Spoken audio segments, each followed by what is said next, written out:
Hello bike লাভার ভাইয়েরা, আজকে আমি আপনাদের জন্য খুবই গুরুত্বপূর্ণ একটি জিনিস দেখাতে এসেছি। আপনারা অনেকেই টায়ার প্রেশার ইন্ডিকেটর চেনেন, কিন্তু বেশিরভাগ মানুষই এই টায়ার প্রেশার ইন্ডিকেটর সম্পর্কে জানেন না। আমার হাতে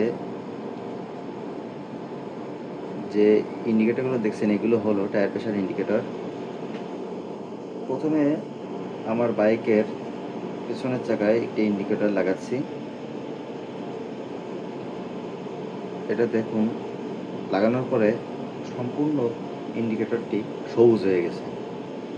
এটার মানে হচ্ছে যে পিছনের চাকার টায়ার যে প্রেশার থাকার কথা, প্রেশারটি সম্পূর্ণ ঠিক আছে।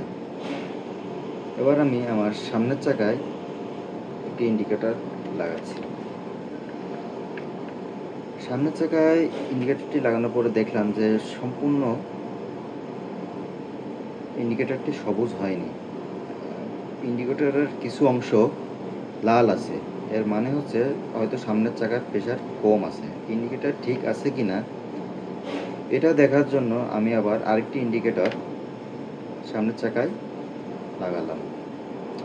লাগিয়ে দেখলাম যে এবারও সামনের চাকার যে ইন্ডিকেটর, এটার কিছু অংশ লাল আছে। এর অর্থ হলো আমার সামনের চাকার প্রেশার কিছুটা কম আছে। তো বন্ধুরা, আমাদের আসলে সবসময় চাকার প্রেশার মাপা সম্ভব হয় না, যার কারণে যদি আমাদের বাইকে এমন একটি ইন্ডিকেটর লাগানো থাকে, তাহলে আমরা আসলে দেখলে বুঝতেই পারবো যে আমাদের চাকার প্রেশার সঠিক আছে কিনা। সো এই ইন্ডিকেটর আসলে সব দোকানে পাওয়া যায় না। এই জন্য আমি আপনাদের সুবিধার জন্য প্রথম কমেন্টসে একটি লিঙ্ক দিয়ে রাখবো।